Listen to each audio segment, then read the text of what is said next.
Hello everyone, welcome to Biologypedia. My self Abhishek. तो चलिए, आपका फिर से स्वागत है मेरे इस नए वीडियो में। तो जैसा कि मैंने आपको लास्ट वीडियो में ये बता चुका था कि कोई भी नेम को किसी भी प्लांट या किसी भी एनिमल्स या किसी भी लिविंग ऑर्गेनिज्म के नेम को हमें अगर वर्ल्ड वाइड में स्टैंडर्डाइज करना है तो साइंटिस्टों ने कुछ एक प्रोसीड्यूर किया या प्रोसीड्यूर असाइन किया या फिर उससे एक क्राइटेरिया प्रोवाइड किया। तो अगर कोई प्लांट्स है तो प्लांट्स को international code for botanical nomenclature, और कोई अगर एनिमल्स है तो उसे international code for zoological nomenclature.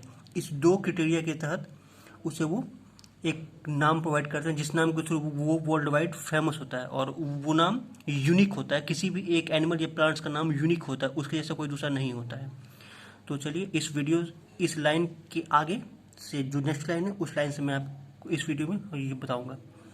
तो जैसा कि मैंने आपको ये बता चुका था कि कोई भी जो नाम होता है वो नाम स्टैंडर्डाइज किया जाता है और वो नाम यूनिक होता है। तो साइंटिस्टों ने, एक साइंटिस्ट थे जिनका नाम था कार्लस लिनानियस, तो उन्होंने एक नोमेनक्लेचर सिस्टम दिया था जिसे हम लोग बायनोमियल नोमेनक्लेचर बोलते हैं। बायनोमियल मतलब एक नाम जिसके दो दो सब नेम से वो मिलकर बना हो, जैसे, और उसके दो सब नेम्स हो जीनस और स्पेसीज। जैसे होमोसेपियंस में जो पहला वर्ड आता है होमो, उसे जीनस मान लिया गया, फर्स्ट वर्ड को मेनली एक जीनस मान लिया गया, और जो सेकेंड वर्ड आता है सेपियंस उसे स्पेसिफिक एपिथेट बोला गया, या फिर हम उसे अपनी एक कॉमन लैंग्वेज में स्पेसिफिक भी बोल सकते हैं।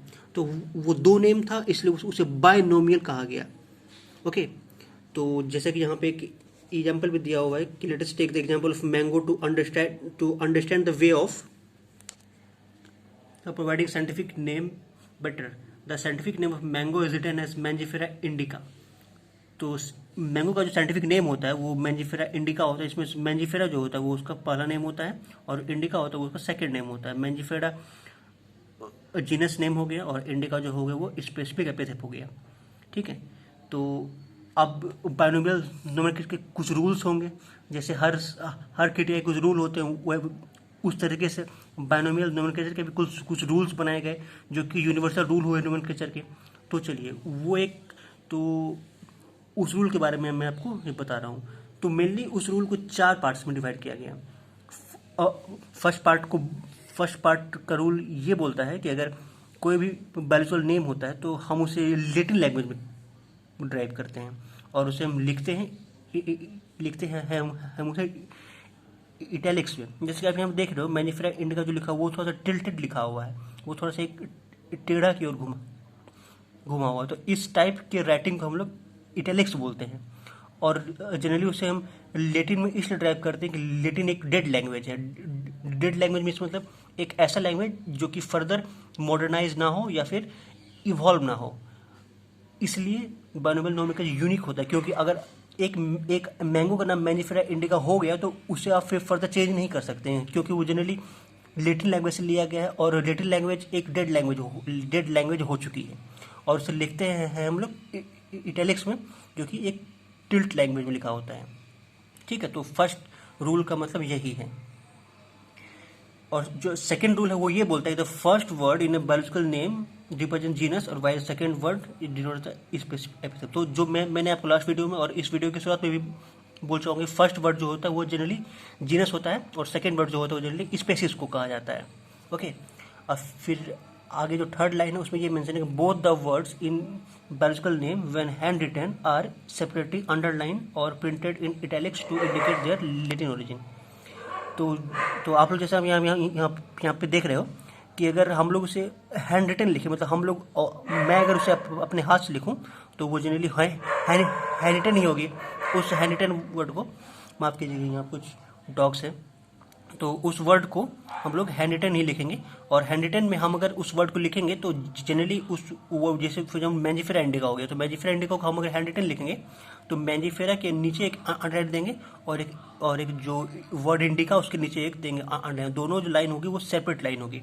ठीक है, क्योंकि हम लोग हैंड रिटन लिख रहे हैं और वो इटैलिक्स में नहीं है, इसलिए हम लोग ऐसा करें। लेकिन वही अगर ये चीज़ प्रिंटेड होगी इटैलिक्स में तो उसका जो मैंने आपको फर्दर ऊपर बताया कि एक टिल्टेड लैंग्वेज के टाइप में उसे लिखा जाएगा। उसे हैंड रिटन करने की कोई नीड नहीं है। आप अगर उसके लिखते हो टैलिक्स लैंग्वेज, आप अगर उसे लिखते हो तो ठीक है। अब जो फोर्थ लाइन है वही लाइन ये बोलती है the first word denote the genus. तो जो जेनस जो जीनस जो होती है फर्स्ट वर्ड, वो जनरली स्टार्टिंग कैपिटल लेटर से किया जाता है, और जो सेकेंड वर्ड होती है स्पेसिस, उसे जनरली स्मॉल लेटर से स्टार्ट किया जाता है। ओके, तो इसका एग्जाम्पल है मैंजिफेरा इंडिका। फिर आगे नेक्स्ट टाइम ये मेंशन है कि नंबर ऑफ माफ कीजिए name of author appears after the second specific epithet. तो जिन्होंने जिस ऑथर ने इस नाम को ड्राइव किया या फिर इस नाम को दिया, उस ऑथर का भी नाम किसी भी साइंटिफिक नेम के लास्ट में लिखा जाता है। जैसे एग्जांपल है आपका मैंजिफेरा इंडिका लिन। जैसे हम लोगों ने बताया कि बाइनोमियल नोमेनक्लेचर कार्लोस लिनस नाम के एक साइंटिस्ट थे, उन्होंने प्रोवाइड किया था, तो इसलिए मैंजिफेरा इंडिका के लास्ट में लिन लिखा जाता है उस साइंटिस्ट के नेम को दिखाने के लिए। क्योंकि यहाँ पे मेंशन भी the species first described by Linnaeus, इसलिए उसे लिन कहा जाता है। तो होप आपको ये वीडियो अच्छी लगी होगी, और अगर इस वीडियो से आपकी हेल्प हो रही हो तो प्लीज़ मेरी भी हेल्प करें, मेरे इस वीडियो को बहुत ज़्यादा शेयर करें, सब्सक्राइब करें, लाइक भी करें। Thank you everyone.